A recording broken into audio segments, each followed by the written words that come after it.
Hey guys, welcome to another episode of the Fins Faithful podcast. Thanks for joining us this Saturday morning. Hope everybody had a happy, healthy, safe Thanksgiving. And I hope you're full, your stomach is full, eating those leftovers. Now we're back to work, back to business here. The Dolphins coming to this week riding some momentum. Winning 3 of the last 4, facing a struggling 2-9 Saints team led by a rookie quarterback. And this one, it's a must-win game on multiple fronts. A must-win for Miami, slim playoff hopes, but also a must-win Coach Mike McDaniel, who's coaching to secure his future. We'll get into all that. We'll break it all down. We'll get into the key matchups as always here on Countdown to Game Day. We'll get into the keys to the game and our fun over and under segment that Curtis loves. Yeah. and our final score prediction. And Curtis, you have any literature for us at the end of the show? Oh man, you've got to email me, but I'm sure I could.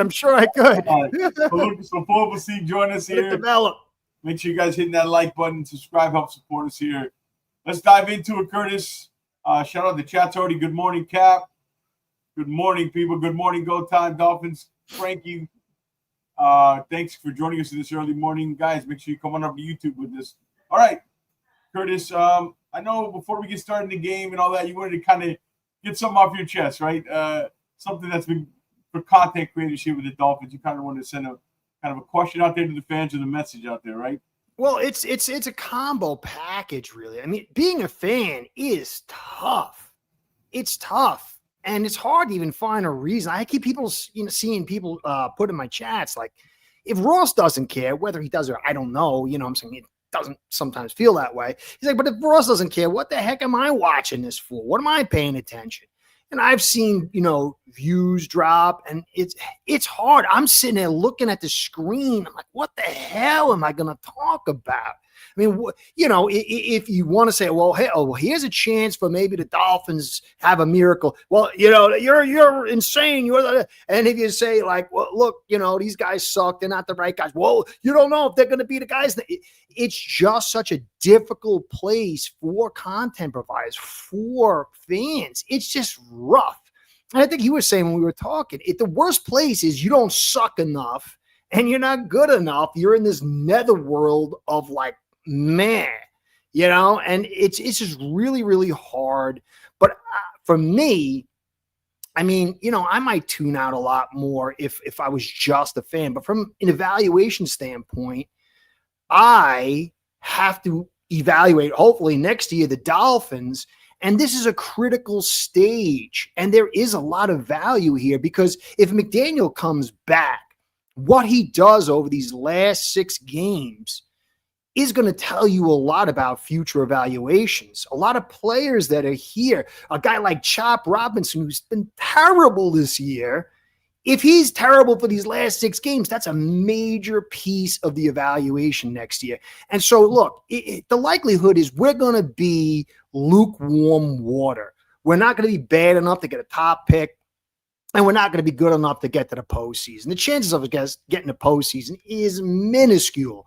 So it's that middle ground, but that middle ground is enough for Ross to say, I'm not going to waste all this money by cutting Tua. I'm not wasting all this money by firing McDaniel and bringing them both back for 26. And then we're going to have that offloaded to us to evaluate whether we're fans or evaluators doing this content stuff. So it's not exactly what we want, but there's a lot of important stuff going on here. A lot, really, So I don't know. It's difficult, but it's this point. Just think of a player. Just think if you're a player and you're in this phase. You've got to stay dialed in because everything counts. And I think if you're really trying to evaluate, this is a critical stage. And not to say because McDaniel is the guy, but if he is the guy, you want to be accurate next year. And so this, I think, will tell a lot along with these other things. So that's the deal. Good morning, Jamie. How you doing? Thank you for joining the chat. Thank you guys brother, for having your cup of coffee with us this morning and maybe some the last of the when do the leftovers stop? Is Friday or is it today's the last day? Oh, I killed them by that. My wife made a big plate of brownies and bought some ice cream. That was gone. The turkey, she doesn't even eat the turkey. Only me and my son ate it. I killed it. It's gone. By Friday afternoon, it was deceased. Except for the stuff I didn't like. Yeah, right. I just want to piggyback off your point. Yeah, it's true, right? We're kind of in that place. Like, let's be honest, there's a lot to talk about when you're either being really bad and you're looking forward to a high draft pick, or you're really good and you're looking forward to a playoff run. So we've kind of gone back, and we're kind of in the same place we're always in. But there are a lot of important things. It all matters. All these things matter. And we love the team. I love the team. I love covering this team. Oh, yeah. I go in and out every detail, win or loss, because all this stuff leads up to something. It's a process. And whether McDaniel's here, whether it's not, but it is difficult. But I hope guys like us, we're passionate about what we do. And I've always say that resonates through the mic, and we can see we care. And the loyal Dolphin fans who care will come and they'll listen, and they'll kind of ride this way with us. Because Curtis, I always say we're in this together. We just are fortunate enough to be on the mic and kind of talk about it. You know, we kind of just made shows. We created content. But this is for the fans. This is for fans who are just like us, who don't know, struggling with their thoughts, and they see us kind of, they kind of not vicariously live through us, but kind of vicariously live through the shows we do and the work we do, and it kind of help, it's a community. It's something that I don't take for granted, but I also don't go against the people who were like, oh, should we win? Should we lose? I understand that side of it, Curtis, because again, it's not winning. It's not about you don't want nothing to do with if you don't want the Dolphins to win on a Sunday or not. That has nothing to do with it, of course. Yeah. But you want it to win, and it's going to mean something in the bigger picture, right? It's going to mean something. It's not the winning; it's what comes with the winning. Long-term success. What does it generate long-term? Everybody who's watching this right now, all they want to do is get out of this cycle we're in. The cycle that we can't get out of. We're stuck in mud, and we can't get out of it. And we can't, because we're not a Super Bowl team. We're not a playoff team. We're also not a top 2 or 3 pick for a quarterback team, right? So how do we evaluate that? What are we doing here? What, as content creators, what are we giving you? What are we telling you?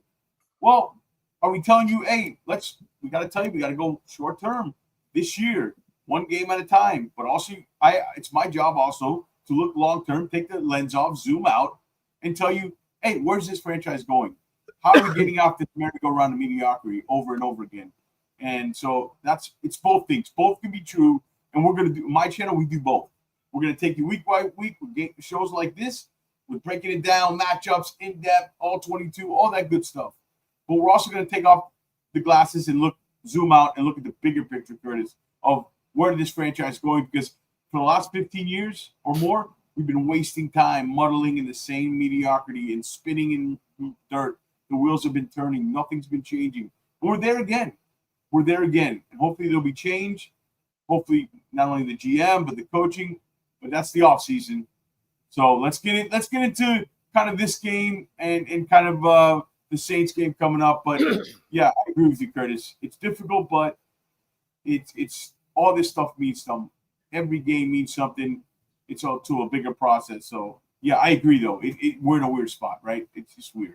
Yeah, and then look, if you're just a fan who doesn't really like study the game and want to know, they just want to be told, and there's nothing wrong with that. You just want to be told, hey, this is our year. It's like understanding why, like, I'm tuning out. What the hell? I don't know what to tell them, right? Yeah. Because if I tell them what I really think, okay, I'm not happy about it. Well, that's me. You get to be me, the villain, the arch villain of the Dolphins community. My co-host Jason Sarney, he's more of positive one day at a time. I'm more of look at the big picture. That's what makes us great. We're different. What does this mean? What does this winning streak really mean to me? Does it mean you're going to keep Coach McDaniel? Because we're going to be sitting here in the same spot next year if you do that, right? So, and that maybe that's a flaw of mine, but I always kind of look. And to be fair, they probably weren't as bad as their 2-7 record. They're winning. They're probably where they should be, right? 4-7. You look at this roster in the beginning of the season. I said 8-9 wins. They're probably closer to where they should be. they weren't as bad as the 2-7. Now, like, shout out to Jorge in the chat. He believes we're going to make a run. We still have McDaniel in QB2 for 26 and 27. Might be the changes we need. Yeah, I don't know about you, Curtis, but I'm leaning towards more and more that 27 might be the reset year for those two guys. Yeah, You know? I think so. Because there's no way, if you think about it, so I like to be logical, and that doesn't mean I'm always right. Yeah. So, okay, it's like 6 steps for me. Okay, so you'd expect, early on Greer to be the guy who was Teflon and McDaniel and Tua to go, but then Shore cuts the purse strings, and prior to that, you hired Champ Kelly. Now, Champ Kelly, why do you hire him if you're going to cut the purse strings? You know that Greer's screwed, so you're pretty clear. And maybe that's part of why Greer was mentally unstable in the offseason, because he knew he was getting canned. And so you bring in Champ Kelly for what? If you know Greer's out. So you make him interim GM for 2 months, and then you're going to go hire another guy? It doesn't make any sense, because whatever, if Champ is just here to manage the information, Marvin Allen could have done that. And so then you got to figure, okay, so if I get rid of McDaniel, who's going to come in here with Champ Kelly, who's unproven, maybe Shore and Garfunkel as, power players. So then you got to pay him, what, $25 million to get out of here or more?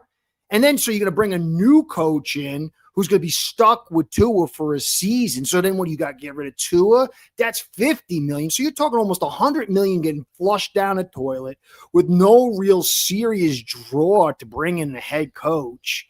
To me, it's very simple. This team offloads responsibility to save other people's behinds. They do it all the time. It's a corporate structure thing. So you'll go into next year. McDaniel, it'll be on him and Tua to succeed. And if not, the trio at the top, whether it's Champ or not, it's certainly going to be Shore and Garfunkel, will then not have the responsibility, especially if they draft well. And then you could clean house without minimal financial impact. And then maybe you have a draw to get that head coach or maybe GM if you want. But Champ Kelly is the perfect guy for Ross. Analytics guy, MBA and like technologies and stuff. I mean, I just don't see how you're going to get a better fit. Not saying he's the best GM, but a better fit for Ross. He's already been groomed. They brought him in here for a reason. So to me, I think 27 is the year for us to reset. We'll be with the top pick to get a quarterback. I don't know. Yeah, because kind of 26 is a weird year for the books, right? It's almost another. You're going to get younger. You're probably going to lose more veteran players. You're probably not going to have a high enough draft pick. I don't love the QB class at the top. As of today, things always change. College season's not over. The pre-draft process has been started. Guys, I love the draft, and we're going to have you covered with all that. But it's a strange year. Like, do you want to bring a new GM in, a new coach, where you're kind of tearing down the roster? You got draft picks. You're probably not going to have one for a quarter. You're probably going to have to keep Tua. And if you keep Coach McDaniel, you're not getting the best candidate. Here's the problem, right? And I told you this backstage. If you're going to keep Mike, if their plan is to keep Mike for one more year, give it a go with Tua in 26. And then probably what he believes will happen is blow it up in 27. Or better quarterback draft. You could have a higher draft pick. If you're going to keep Mike, Curtis, you might as well keep Champ, because Champ Kelly is the best kind of level tier prospect of a GM you're going to get. Yeah. And I know everybody wants the Halabies, and I argue with my co-host Jason Sardi, and I told Jason, I say, dude, Alec Halaby's not coming here with an inherited Mike McDaniel to Tagovailoa. He's got the pick of the litter. He's a young, hotshot GM. He can go anywhere he goes. He's not wasting 1 year on his resume with those guys. If you're going to blow it up, they got two options. Blow the building up. Blow it up, what they should do. McDaniel, Greer, forget about 26, what the cap ramifications are. Get rid of to whatever it costs. Take the cap hit, trade them, eat money, whatever, and be bad that year. And you have a high draft pick setting up with payroll and the books cleared in 27 with the high draft pick and a heck of a draft. I think you can't wait. You can't waste a year. And but I'm leaning towards you. If McDaniel goes on a run here, boy. But look at the big picture, Curtis. Didn't we get a statement after last year when we finished? Let's say he goes 8-9, right? That's fair, right? I think he's a chance to that, yeah. 4-2 in the last 6. He's 4-2 in the last 6. He goes 8-9. We're in the same exact spot we were when he made that statement. Yeah. So is his change? I did the change because I replaced Greer and some of the guys in the personnel department with Champ Kelly. I think about it and I go back and forth. I have answers both ways on it because if I think, okay, maybe he brought Champ in, like how you're thinking, knowing that, it's probably not going to work out with Greer. This guy's going to replace it. I can keep Mike. I got Champ. I'm kind of happy to have the job. He's a candidate, but not really a top candidate. So, he's happy to be in charge of an NFL team. So, I can look at it many different ways. But the big point of the story was we wanted to open up is, yeah, it's a tough season. It's tough for even content creators. We're kind of in that meddling stage. But, man, we're going to do everything we can to make it fun for you guys and break everything down like we're going to break down right now in the Saints game. Because every game's important. It's a Dolphin game, and we grew up, 30 years as a fandom. Still don't like Sundays in the NFL, and I love covering this team. So we're going to bring it. I'm going to give you everything I got, and Curtis is going to give you everything he got. I know that, right? Yeah, 100%. Oh, well, before we get into that, I saw Cap say, I want to cover it quickly, why the Bears, if the Bears and the Colts and the Broncos can do a quick turnaround, why can't we? Here we go. That question, right? Broncos did it. Why can't we? Go ahead. You want to? Yeah. If you look at the Bears are a little bit more of a possibility for that than say the Broncos. First off, the Broncos got Peyton. He might be one of the top minds in the NFL of the last 20, 30 years. I mean, this is somebody, and it's hard. It's not like, it's almost like when you get to his level, it's a geometric difference between the goods and the averages. And there's nothing in any of sports where coaching matters as much as football, especially NFL football. His cachet to get guys, his acumen to affect it, because he's not just a head coach, he's the OC. And so he's got direct influence on the game itself, where in HC just generally they do, but not, they need the coordinators, as you're seeing a little bit with the Lions now. But yes, they took the cap hit.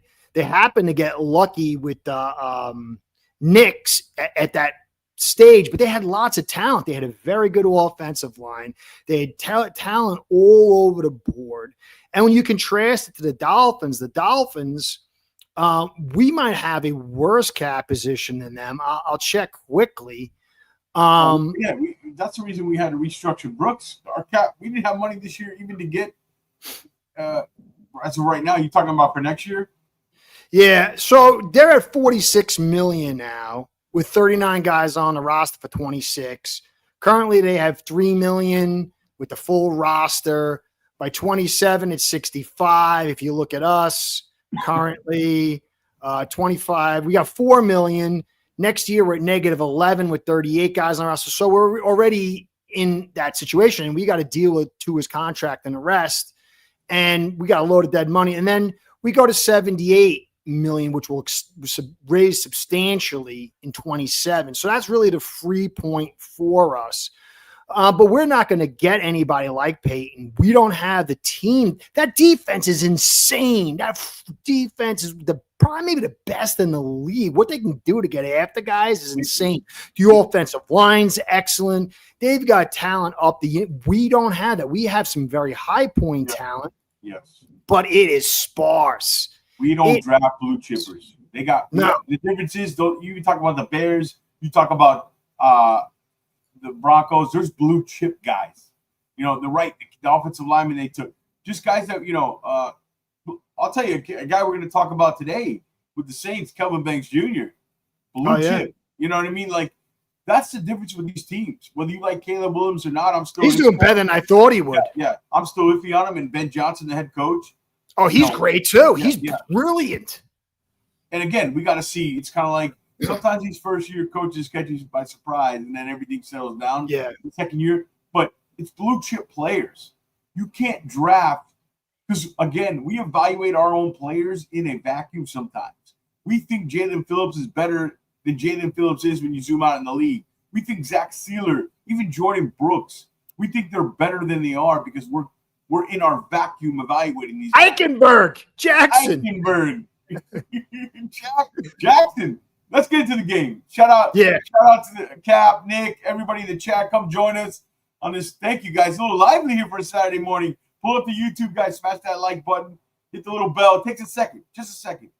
Subscribe to us. Let's get some more likes on this video. Curtis and I are going to break down the game. We wanted to give you a little holiday therapy session at the beginning here of kind of give you where we're at as content creators, being honest with you, looking you in the camera, being honest that it's harder now to do it when this team's kind of stuck where they're stuck. But we're going to do everything we can and bring as much positivity, Sammy, as we can. But we're going to do it with passion and a lot of work behind it, and that never stops. Thank you, Sammy. Thank you. I'll talk to you later, buddy. When I get off the phone with you later, I'll be even more depressed. All right. All right, let's get into it. So injury report here. Let's start with the injury report for the game. Questionable. Big news for the Saints. Hold on. Jordan, do we get a literature corner with Ace? Jordan, look at it. He's going to come up with something. I'm working on it. Stay tuned to the end of this video. All right. Injury report for the Saints. Olave, questionable. Trending towards he's playing. That'd be huge. Kamara's out. Those are the big injuries. Devin, the Neal kid, the rookie 6th-round pick, is coming in at running back. But big news for them. Kamara out and questionable Olave. Dolphins. Rasul Douglas questionable.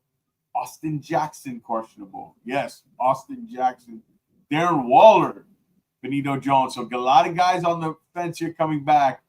Dolphins-wise, I think the big story is, are we getting Austin Jackson back? How is he going to fit in? I want to ask you, if Austin Jackson comes back, how much better is the offensive line? I know you're not a fan. And how would you reshuffle it? Would you move Borum inside and leave, or would you leave like what looks like they're going to do and leave Cole Strange inside and kind of move insert Jackson or Borum? Well, that's the problem is, look, Borum's a better inside zone guy. You put him in a guard, and he's going to really hamper our outside zone getting to the second level. And it would force us to change what we're doing. And Strange sucks. Yeah, he's very strange. Yeah, but we throw so fast it offsets a lot. And he can get out there. So from a philosophy standpoint, we're kind of bound. I wasn't with you. I did a podcast where I showed people like, Borum sucks, got to get rid of Borum. Austin Jackson, he had one great year in 23. I went over the numbers. They're literally running parallel the exact production. It's this offensive system that allows guys like Strange and Borum and Jackson to thrive. Their numbers are going to probably end up literally the same if Borum had a chance to play the full season.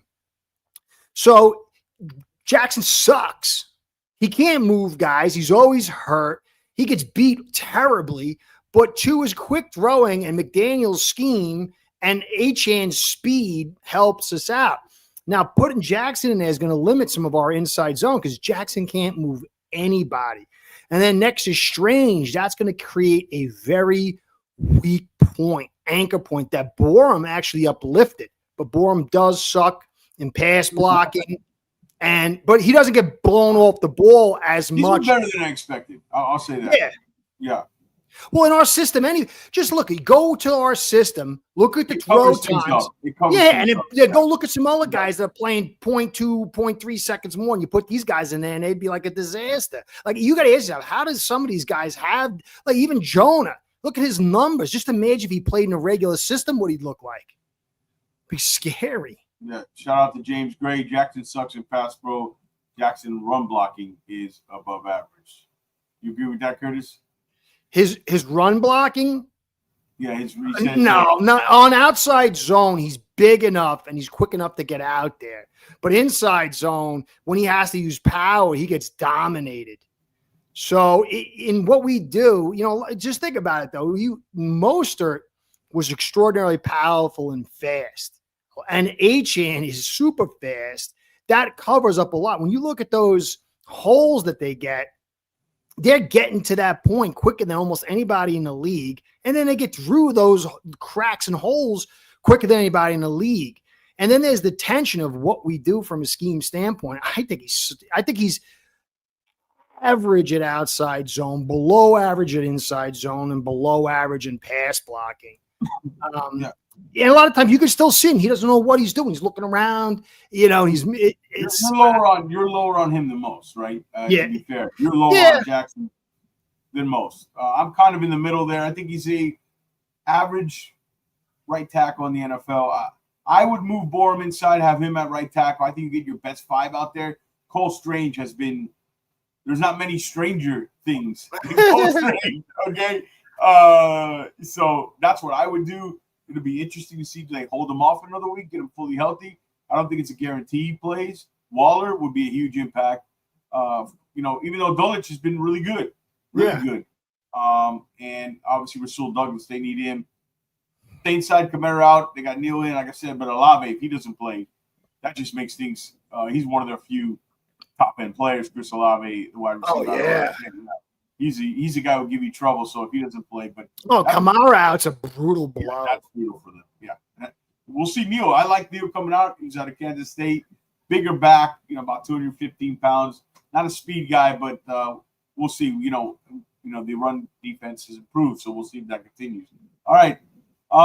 Let's get into the game plan here offensively for the Dolphins. Always look at coverages and what they run.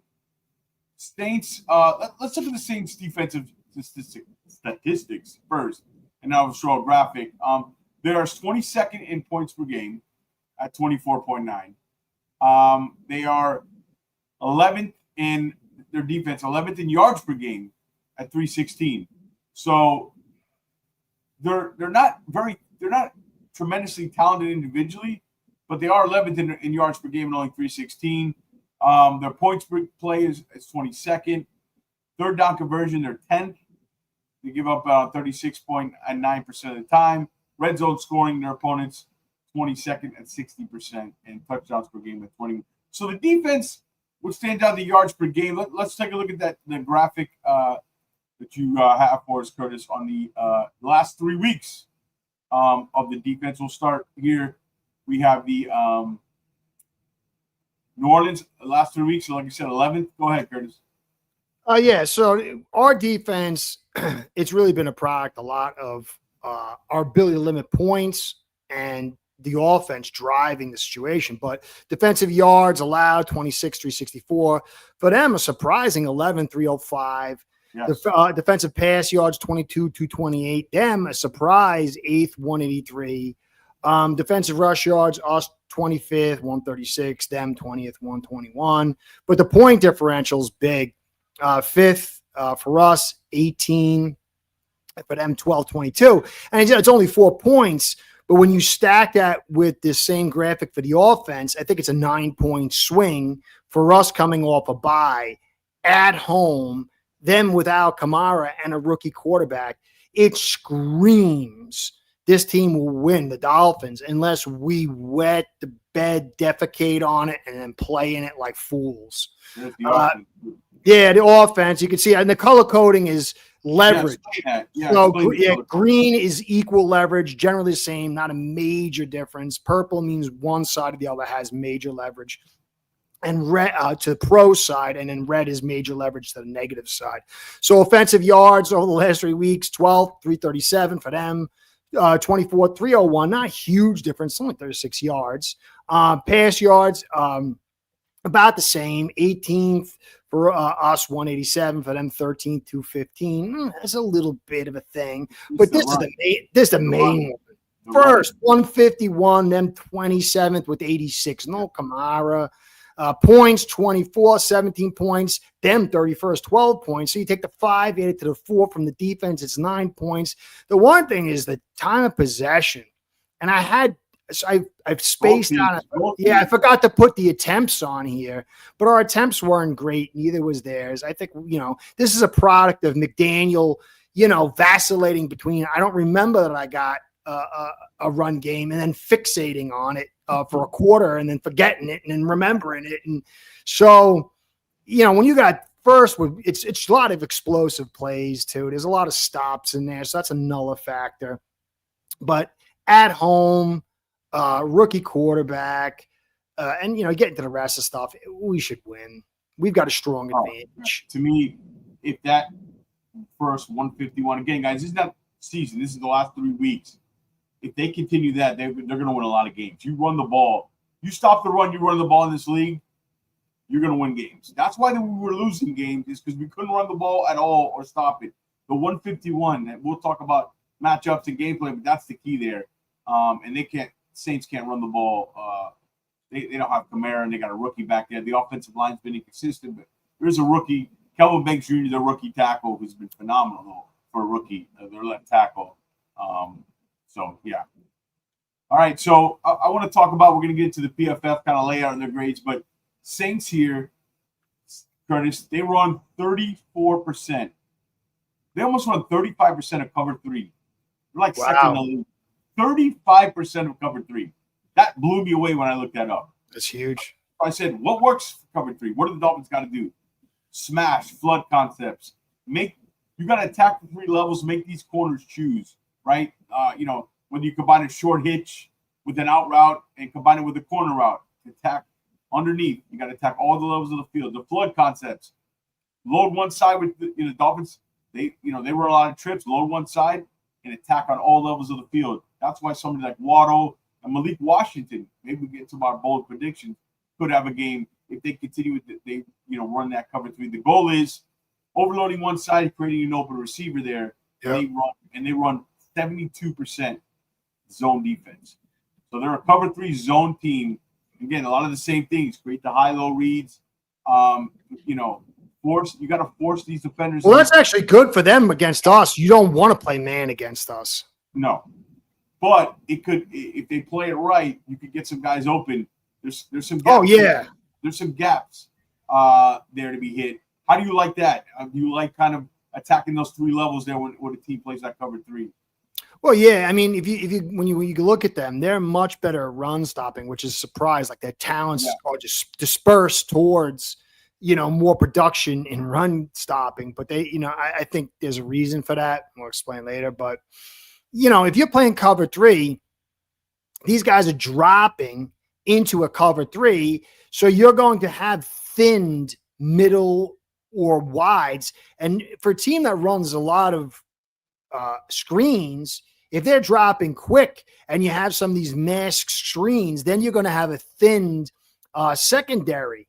What's their blitz rate? I forgot to check. Do you remember their blitz rate? I got it here. Come on, you know that. I know you do. I know you do, man. 34, almost 35, 7th in the league in blitz rate. Pressure rate is only 26. So again, that's bad. So again, for them, bad for them. Pressure rate is like 7th in the league, but blitz rate's like 7th in the league. Pressure rate not good towards the bottom at 26. So basically, that means they're sending a lot of pressure. They're not getting home. So that's a good sign for the Dolphins. And they like one other thing I picked up on. I like to pick up on these tendencies, Curtis. They like to blitz on early downs rather than late. They blitz on your second long. They're coming. They're coming. So most teams, 3rd and long is the classic. They send it early. 5-6 man blitz or early downs, 1st and 2nd. And that's probably why they're playing a lot of cover 3 to make sure they don't get burned over the top. So it's a way of umbrellaing their aggressive attack.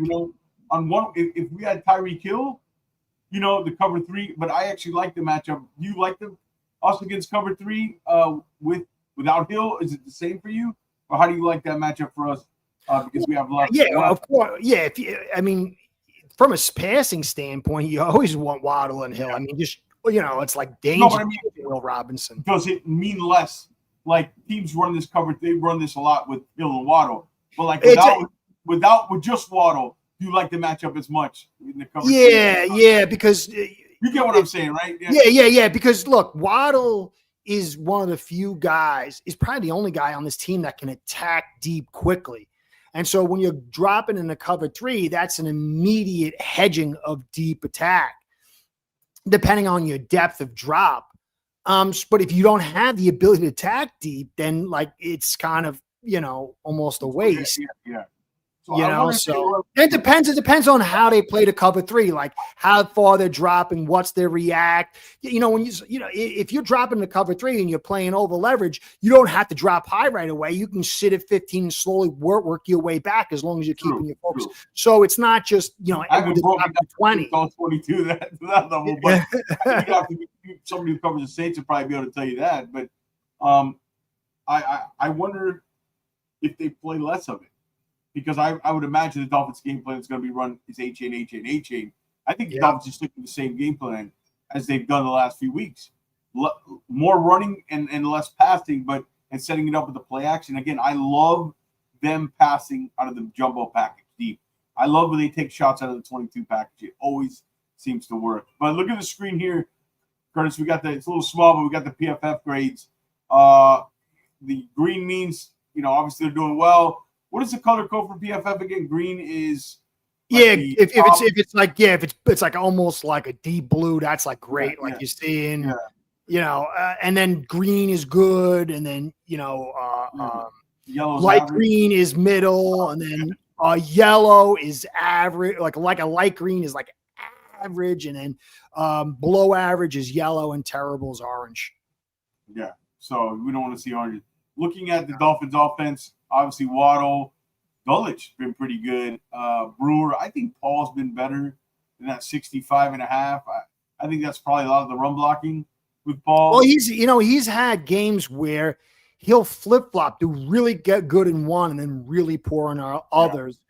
He's struggling a little bit in the run game. He's been doing pretty darn well. Been excellent. Yeah, for most of the season. I love Brewer. I know people. I'm one of them. It's not that I don't love him. I just think that in this system, he thrives. But if you want another, and I don't like the system. So if you want to, I guess that's where that comes into problem. Yeah, because he can't move guys. Watch, he gets blown up by power, and when you get into the red zone, you got to slam it in there. A lot of times he's getting stalled or pushed back. So I think it's it's a give and a take. If you change system, I don't know if he'd be the ideal guard, center, but. In this system, I just love him in the open second level. Oh, yeah. And you look at the Saints defense, 2 guys. Demario Davis is stud linebacker still. Yeah. Young, the edge rusher.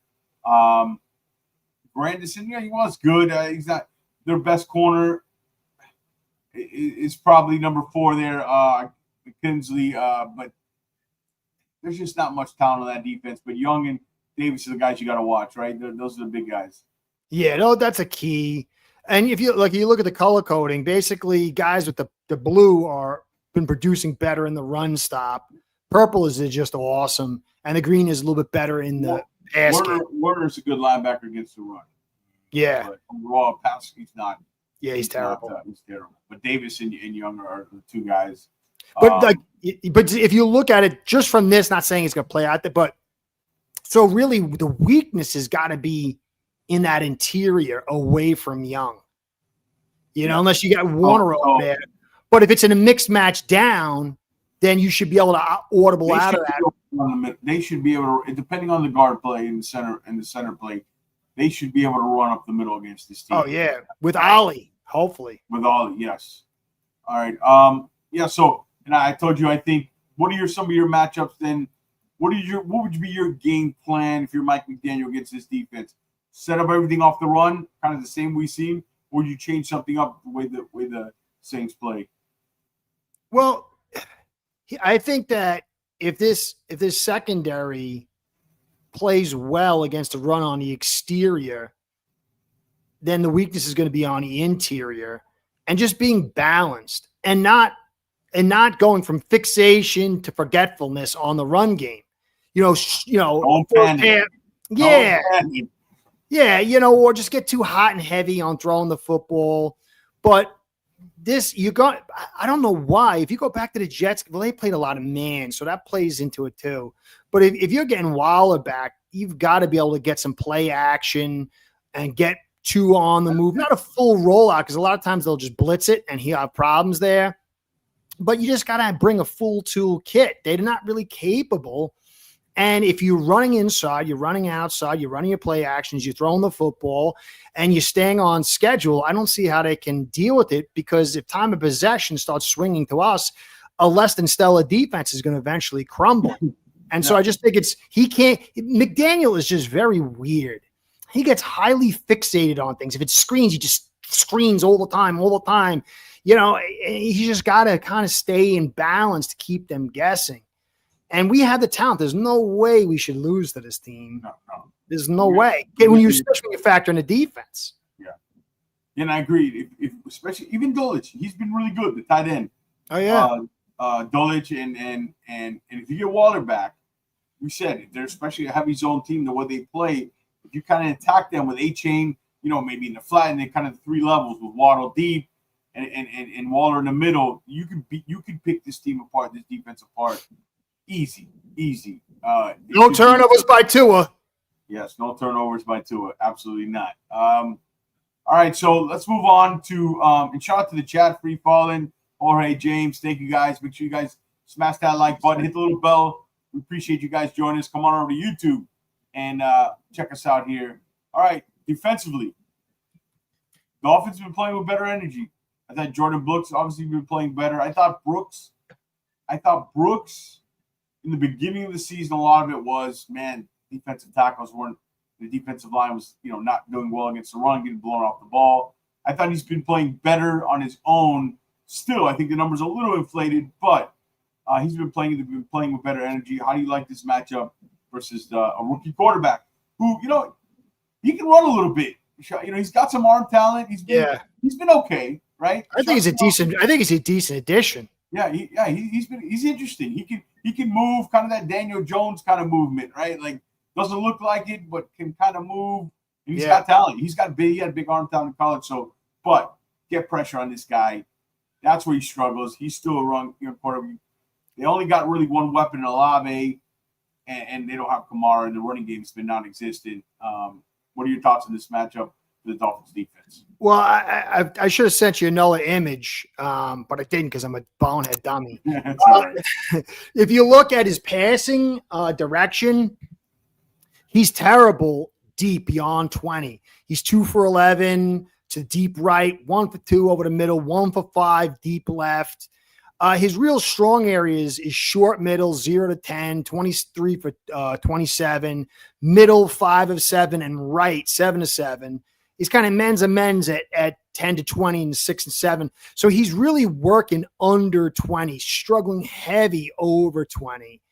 And so, but the interesting part, really from an offensive coordinator standpoint, I don't know why, unless they're really trying to check him. He's kept clean 65% of the time, throwing 2-2-3, which is quick throwing, but he's under pressure 34.5, blitzed only 25.5, but the play action is only 14 and the screen is 5. So it's 20% pass rush mitigation despite seeing a leverage away from the protection by 10%. So what they're saying is, hey, buddy, we're going to flood this secondary. You got to find a guy. You got to show us how you're reading. It's almost like it's a test rather than actually trying to get this kid to succeed. I mean, I'm sure they are, but if you're seeing that kind of pressure at that quick throwing, you would up the play action. You would up the screen just like they've done with Tua to offset that, but they're not. So to me, it feels in a lot of ways they want to see what this kid's made of because they know they're going to get a top pick. And do we go quarterback or not? Yeah. They'll be up there in the conversation from Mendoza, Ty Simpson. They got to give this kid a look-see, And they spent a second-round pick on him, right? I like his physical tools. I mean, I'm interested to see him play live tomorrow, kind of see what he's got. I like his physical tools. He had a lot of injury history in college. Big time. That was his big knock. But, they got a big decision. And, we talk about their offensive stats. I mean, And to be fair, a lot of this wasn't with Shuck, was with Rattler and them, but they're 31st in the league in points per game, right? We said it, 26 in yards per game. I mean, their red zone scoring, they're last in the league, 31st in touch. This is abysmal offense. This Dolphin defense, I mean, should be able to handle this team if things go right now. There's no reason they shouldn't. Yeah, Olave's a guy, and I'll tell you another guy, Juwan Johnson. He's tough. Like, and teams attack us with the tight end. He's one that, if I'm going to say what a key matchup is, that, you know, our linebackers are safeties, and that kind of struck the Juwan Johnson matchup. The teams, in the middle of the field, they attack us with on our linebacker coverage. He's small too. He's only like 230. Yeah, he's a good player though. He's underrated. He's a good player. I haven't worn him my fantasy team. So he's a good player. Yeah, get to me. The corner. I'm not worried about our corners versus these receivers. Besides Olave, you know, we have the chart here. Their, you know, their offense and kind of their PFF grades. You know, you look at it. Their left tackle, right? The young kid, Banks Jr. Yeah. Went, I think, ninth? It's been really good. No, I think he went late. He went, did he? Yeah, ninth. You got it. Yeah. You got it, man. You are the draft king. Come on, Curtis. Don't cross that line. I learned. Olave. You look at Olave. I mean, that's basically, you see a bunch of yellow, you know, orange, yellow. Yeah. That's even if Olave plays. Yeah, but I think he might. He probably will. I think you play, yeah. So yeah, they do have a little danger with Fuaga, Banks, and Fortner. I mean, that's a decent. I mean, it's kind of like us. Fuaga coming out. Yeah. But I don't see it. Inconsistent. There's talent there. They're inconsistent, but they're not horrible, right? Like, they're just inconsistent, and you know, their other receivers, Vel and they don't have much else besides Olave, and I think they're going to look a lot to Juwan Johnson here, and Olave. Those two guys, their main weapons, and to see if they can get something on the ground with Devin Neal. But you look at our defensive line; the grades aren't great still, right? But look at Rasul Douglas, man. He's been phenomenal. I know. Even Jack, you know, Jordan Brooks. But the key is keep them down in the running game. Force Tyler Shuck to beat you. Grant, Sealer, they've been trending up. Are you sold the D-line's fixed, what you've seen the last 3 weeks?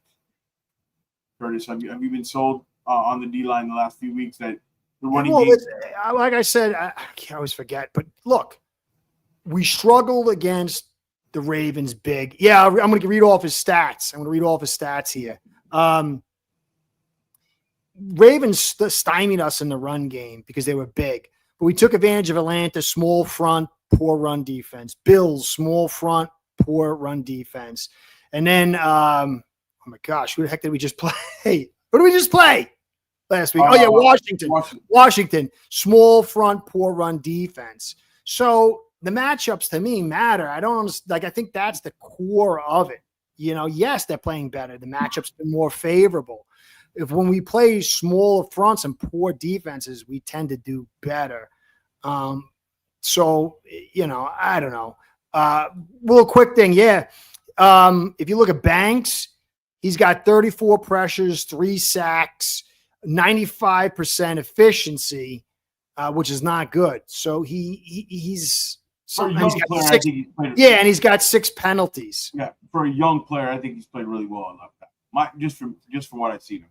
Yeah, I don't. It's hard because it's not context. You have to like dig into it. And see this is a young, remember, a rookie left tackle. You know what I'm playing in the league. Yeah, I think he's been pretty good. But anyways, all right. So another thing with the stats on the Saints defense is they've done well against bad teams. So it's kind of inflated the numbers to the more positive way. And against good teams, they struggle. So like, what are we? Are we a good or a bad team right now? So like they took advantage of playing some weaker opponents. Their defense kind of inflated their stats. And we talked about it's kind of strange. Look at their defense. You wouldn't think they're much, but they're 11th in total yards. So maybe that's kind of where the inconsistency comes between the personnel and the ranking. You know, or else they're getting really good coaching. But it seems like they took advantage more of the weaker opponents. So that might have kind of something to play into something to do with it. All right. So hey, last point, because I can't. I'm fixated. So Banks had 204 true pass sets. I'm just trying to clarify. because I love the figuring out.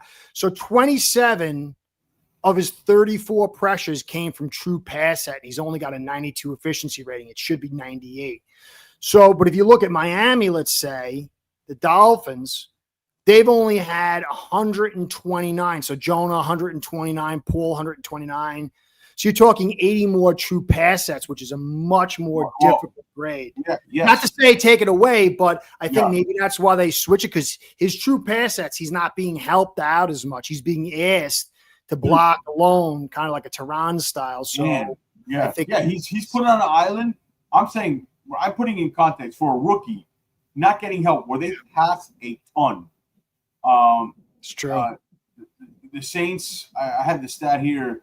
The Saints kind of their pass percentage. They are seventh. They pass the ball 60% of the time, seventh in the league. Not Leaving pretty. a rookie left tackle on the island, pretty good for me. Like the numbers are for incontents. A rookie left tackle on an island, they don't help.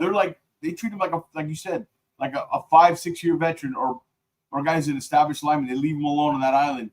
I think he's done okay. Could you imagine what he would be doing with our offense? Low true pass sets, heavy play. He'd be a Pro Bowl, an All-Pro. You know what I mean? So it's fair. It's fair. I wasn't a big fan of him. I didn't love him. I didn't love him coming up. Not where they took him. I got to be honest. I wouldn't have took him that high, but I think he's a bright spot for them. That's fair. Kind of like Patrick Paul for the Dolphins. A bright spot. Kind of. Sorry for derailing you. Once you start talking that offense. No. I'm like, oh yeah. Yeah.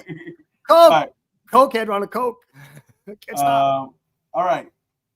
So let's get into some keys to the game here for you. What's the biggest key for the Dolphins? To me, I'll start. I think, to me, the pressure has got to be there. I think they got to get to this quarterback. Do not let him sit there and kind of have time to wait for the tight end to get open or wait for Olave to open. He struggles with pressure. I think you have to do that. Don't look ahead. Do not look ahead. You're not good enough to look ahead. This cannot be a trap game. Dolphins are not good enough. Dude, it's a trap game. It should be trapped shut and then dumped into trap the for another trap. You got two bad teams coming. Don't look ahead. A chain. Continue feeding the ball. We'll get to all over-unders. Keep feeding the run game, setting it up with the pass. Those are my keys here. Anything you want to add or kind of your keys for this game? They really can't run the football. They can't that front can't get overwhelmed by those three good offensive linemen. And then you just got to get pressure on a guy and not do stupid stuff. And you're going to handle it. They're averaging 12 points. And then, obviously on offense, we know the deal. Balance, run that football, please. Run it. Even if it's a close game or you're down by 3, don't panic. Don't do the Bills, man. You see the Bills screwing it up? It's starting with us. Like, are you high? Another thing over there. Yeah. Oh, man. Some good stuff they're smoking. Give me some shout out to the chat, everybody. Thanks for joining us here. We're breaking the game down here, countdown to game day here. We're back. We had I was sick 1 week, then we had the bye week, and so we're back. I'm happy to have Curtis back. And I got my literature, man. Oh, he's got it ready, so stick to an excerpt from Frankenstein. Ooh. Key matchups. Give me a key. Juwan Johnson versus our linebackers and safeties. Give me a key matchup, Curtis, you like. Oh, Paul versus Young, or flip side. I don't know what his dispersion is, whether he plays left and right against Jackson. Jackson, man. What is Jackson going to do? Jackson been out for so long and injured, man. This guy hasn't seen the game since the flood. Yeah. If they put all Young on him, it could be – because that's all – look, football's crazy. Even all it takes is, whether it's Paul, more likely Jackson, one big screw-up because Young is playing hot and blast into tomorrow, fumble, injury. I don't think we're allowed. I think they switch. I think they move. If I'm them, I move Young. I put him on the right side because in pass pro, Patrick Bowman, when he gets extended and his set's right, and you can't turn that edge on Patrick Paul. The only thing that Young has is because he's still a little susceptible to the in and out or out and in. The inside. But against Jackson struggles with all of that plus the power, and Young can get that hand in there. Yeah. And he's coming back after not playing for a while. That's what I would do. Yeah, agreed. And I think also the Dolphins' interior offensive line has to dominate up front versus that inside of the defensive line because they're not real strong there. They have really nobody. Yeah.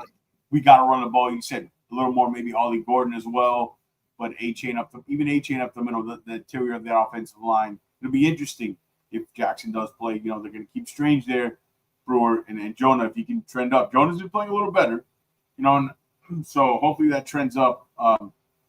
Those are my keys. And anybody who's covered Chris Olave, I mean, Rasul Douglas will be fun versus Olave, or even Jack Jones. So that's another matchup to look forward to.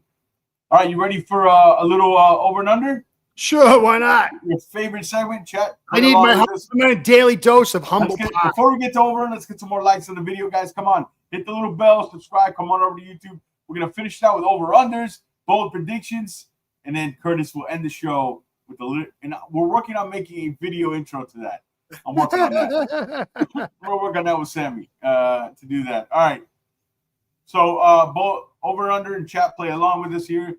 Tua, over under 215.5 yards passing. The under has hit 8 out of 11 games this season. 215.5 passing yards for Tua Tagovailoa. Over under, Curtis. I'm gonna go under. Why not? We got an eyeball for Sammy. Okay, I'm gonna go 215. I'm going over. Excuse me, over on Tua there. All right, 1.5 touchdowns. Over under the over has hit 6 out of 11 this season. I'll say I'm gonna go over. Because I think that pass defense, for some reason, they're able to limit. So I think maybe the yards will be kept down, heavy run game, and then get to the red zone, and Tua might get 2 TDs. Yeah, so that I'm going to go over as well. Pass attempts, 30.5. I hope it's under. The under has hit 6 out of 11 this season. I hope it's under. Yeah, I hope it's under. I think I'm going to go under. Yeah. Waddle, 71.5 yards. Receiving, the under has hit 6 out of the 11 this season at that line. 71.5 yards receiving, Curtis, for Jalen Waddle, over under. How many? What's the ratio there? 6 out of 11 and went under at that line. I'm gonna say over. I'm gonna go a little bit over too. I agree. 5.5 reception. I'm gonna go under. I think he gets about 5. The under has hit 8 out of 11 this season. At that I'm gonna go with that. I'm gonna go with the under. Yeah. I think he's just gonna get like not much under, just a little bit. Yeah. All right, A-Chain, 79.5 yards. Over. Hopefully it's over. Over. The under has actually hit 6 out of 11 this season at that line, but he's been trending up. Thank you, Jorge. You two have an amazing have a happy and safe holiday as well. We appreciate you. Go check out Jorge. Yeah, he's great. You guys got to go to his channel and sub to it. He does. Thanks for the support, Jorge, as always, man. We appreciate it. All right, so where are we at? Waddle, 71.5. I'm going the over. I thought we were on A-Chain. Yeah, I'm just reviewing 5.5 receptions. I'm going under. A-Chain, 79.5 under. I said 6-11 going over. He trended. You're going over as well, right? Yeah, McDaniel's like, dude, I'm going to ride you till you drop, dude. I'm going to ride you until you glow. And I think they should. I think they should. Why not? Running backs have a short lifespan. Get the most of them. It's your best weapon. Use them. 17.5 attempts. The under, I said 7 out of 11 this season. At a line, I'm going to go over. I think he gets about 18, 19 carries. I hope he does, and I hope it's under because Ollie should be getting going under then. Because you got some big games, short week coming up in 2 weeks. You want to keep these guys a little bit fresh. I know you want to win, but he's not big enough to keep riding him that hard. But you might send him to the glue factory. So I'm going to say under out of hope. I'm going to go slightly over on that. 5.5 receptions. I'm going to go under. He's hit under 6 out of 11. I think McDaniel, for some reason, hasn't been dialing him up. I think they're utilizing him more in the running game, surprisingly more than anything. And a screen or two here or something. And then 34.5 yards receiving. I'm also going to go the under here. The under's hit 7 and 11. Again, for some reason, the passing yards have been Yeah, kind I'll of go. not there this year. I'll go. Malik Washington, 25.5 yards receiving. You got to hit it eventually, right? I'm going to go over, and it's part of my bold prediction. Yeah, sure. I'll go for it. All right. So let's get into now the bold predictions and the game predictions. Curtis, give me a bold prediction for this game. Tua ain't throwing a pick or fumbling. Is it? That's really bold, right? Why not? I don't. All right. I'm going to go for mine. Malik Washington over 50 yards receiving in this game. Wow. I think they're going to focus on Waddle. I think he's going to be able to pick pockets in that zone defense. And it's a little bold because Malik, what's the most he's had this year? Like 40 or something? Yeah, was it the last week maybe? I can't remember. It's been too long. It's 2 weeks. Data got hit the recycle bin. Yeah, the Commanders. Against the Ravens, he had 48 yards. And yeah, I believe so. Yeah, against the. Yep, he had 48 yards against the Ravens, and then he had 42 yards versus the. I'm looking at it now. Yeah, he had 48 yards versus the Ravens, 42 versus the Commanders. So, and then he had 30, 36, and he had 9. So, I'm going with you, man. Over. Let's do it. This way, it's wrong. We both are wrong. I have to look at the check. That'll work. That'll work. All right. So that's the bold predictions. Final score prediction, Curtis. 24-13. Yeah, I got 27-13. Dolphins winning this game. They better win. And I want to talk about in the title. We have McDaniel. Let me tell you something. If this game is big for Mike because he's got the momentum right now. If he makes it easy on Mr. Ross, because we all know Mr. Ross wants to keep this guy, right? Big time. For at least one more year. He loves him. It's like his grandson or something. You know what I mean? Or his grandson or kid. I don't know. Somebody in Greer's gone. Right, he's got to love somebody. But if you lose this game, it kind of kills all the momentum, a little bit of pockets of opium that we talk about. And now you have to start questioning if you even take it back, right? Oh, yeah. Because what's the avalanche after this? You have to win this game. This is a big pressure game for McDaniel more than anybody here. Bold prediction, A-Chain going for 250. Wow, that is bold. If you believe it, put a little bit of money on. I'm sure the number, back in return for that. 27-13 and a must win for the Dolphins. Slim playoff hopes, but also for Coach McDaniel's momentum. Because, I know everybody says a given he's coming back or given he's fired. I think it depends what happens this year, the vibe, the mood after every week. They're battling optics, fan optics. Look what happened that Thursday night game, live game, national TV with fans with bags over their head. They had to do something. Shout out to the Dive Bar Podcast. Hey, what's up, brother? How you doing? Hey. Great time on our Thanksgiving special. Go check that out, man. That was Happy Thanksgiving post facto. Yeah. Miami 48, New Orleans 12. Jordan is positive. All right. Like it, brother. All right. Everybody smash those likes. Here we go. Curtis, the floor is yours. End the show with your literature session. All right. Mary Shelley's Frankenstein. I think I've read it 6 times. I wrote a dissertation on it being symbolic of a failed teacher to a student. So this is going to be, think of yourself as a Dolphin fan. For me, if you hated Greer and you're unhappy with the Dolphins, you are the monster. You're on the ship at the end, standing over the dead body of Frankenstein, and you're saying goodbye to the captain, and you want him to know something. So I shall quit your vessel on the ice raft which brought me thither, and shall seek the most northern extremities of this globe.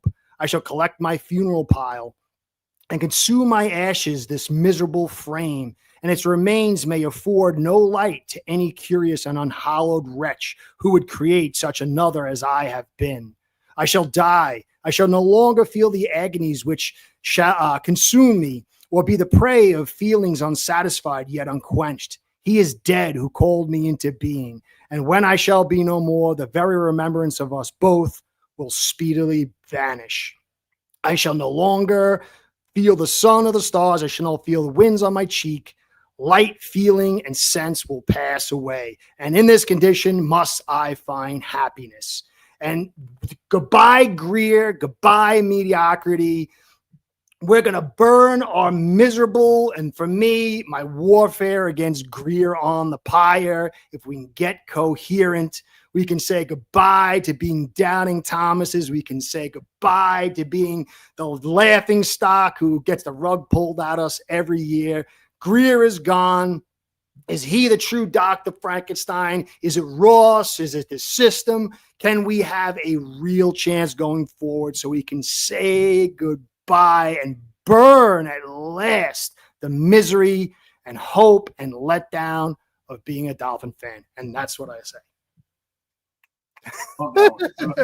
2-0. Hey, 2-0 without Greer. Yeah, I know. Hey. I gotta find some joy. Some of my viewers are like, "What happened?" I'm like, "Listen, man, Greer's gone. I just gotta find some joy in this. Gotta find some hope. Yeah, it might not go, whatever, but I gotta enjoy this because this is great. And so let's see what happens before I go back to the monster rampaging through the village. I mean, maybe I'm done. Now does Ross finally get it? Keep it going and carry it down to the core. That's the key. They had a great start. Who was the Nosferatu? Who's the head vampire? Tom Garfinkel, Greer. I don't know, man. Finish the job. Listen, we can have a fun season, win, and have fun, but still, big picture, finish the job no matter what. Yes. Get rid of them. And just because you go on a win streak, win 8 games or 9 games, or the players don't quit on you doesn't necessarily mean that you're the right coach. They like him. They're in elevated positions. Guys who are on this team are in positions they wouldn't be on other teams. They're comfortable. Hell yeah, they want Mike McDaniel to come back. And it's nothing to do with because he gets the most out of the players and he's a great coach. Nothing to do with that. So both things could be true. We can have a fine end of the season. Forget about draft picks. I don't care what we pick. If you hire the right guy, you will pick the right guy in the right spot. Look at all the great teams. They're not. Look at the Broncos. Nick's at 14 or 15. He's running the show now. No matter what, that's my goal. Let's do both. I've come to that conclusion. Let's do both. Let's win games, have fun, win 8, 9 games, but make sure you complete the mission at the end of the season, complete the teardown. I'll be fine with that because I don't care what we pick. I care about the guy we hire to pick. And to get the guy to hire to pick, you have to clean house to get the best candidate. Because if not, with Dennis Hickey 2.0, his name is Champ Kelly. And no offense to Champ, he might be a fine general manager or a fine prospect evaluator, but we're done with that. We don't want to take chances. We want to do it and get a great, great candidate. And so I come to the conclusion, Curtis, we can win games, but as long as Ross doesn't screw it up. And again, I said it's not the winning games; it's what fans think comes with it. Yeah. If Ross's mind's made up, and he's going to get rid of Mike at the end of the year. Win as many as you want. It makes our show better. It makes it funner for us. Again, 15th or 6th. You get a hell of a GM, you'll know pretty quick. So, my thing, George, is this football. There's 2 things. I think I said it last time we were together. Yeah. The 2 cores that I've learned about football my entire life is it's about violence and competition. Those hearts of the paragons, the foundational principles in football. So if the most critical aspect is GM and supposedly the other 2 guys, you want competition. I'm fine. If Champ Kelly's the best guy out there and you have a competition for his position, you have a competition for McDaniel and he's the best guy, then that at least shows me you're trying to win. But if there's no competition, then it's no bueno, in my opinion. I don't like things being handed over. I love when you said violence and competition. I saw it last night. I had the ability to go to a game for playoff seeding high school football here in Miami, right? And Miami, South Florida high school football is intense. Friday Night Lights, I was on the sidelines. It got no more intense. These young kids were violent. They were physical. They were angry. They were losing. Yep. You saw it at its finest. And I'll tell you, go out and watch your local high school football game on a Friday night. You'll see football at its core and what it's about. Now, it was a great time. And when you said violence and kind of competitiveness, it was loaded with that last night. Having a good time. I just wanted to. That's all football, man. That's all it is. Those lights, those kids. Let me tell you something. Even guys who go to the pros, some of their best memories are made on those fields. So, and you saw the pureness of the anger and the intensity. The violence. Beautiful, man. I missed it. I wish I could take my old behind out and hit somebody again. And I miss it. Not like, but in a game. I remember when I remember walking. I had played, I was like, in school, high school and stuff like that. And then I went to become Jim Morrison. So I was skinnied up. I was taking all kind of drugs. And I said, I started playing with some guys. I was beating them. I said, I want to play again. So I walked on a junior college team, which is like a big junior college team. It was like a funnel system of idiots and screw ups for Georgia Tech. And I remember my coach, he liked me and he says, are you having fun? I said, yeah. The sound of the pads, I missed it. And it's like the sound of that helmet and the shoulder pads, meaning it, that feeling, you just can't get it anywhere. And it's just a beauty to it. There's a release. There's a life that is nowhere else but within that. It's just, I miss it, man. I miss it so much. Nothing like the sound of it. And you don't know unless you're in between those lines. And it's a feeling you can't replicate anywhere else. So, all right. Don't forget, tomorrow, right after the game, post-game, the best post-game show in town. We have special guests showing up all the time. From Frank the Tank to you never know. Curtis, I don't know. I'm going to try. I'm old, dude. I'm trying to get the energy to get the things done. I'm going to try.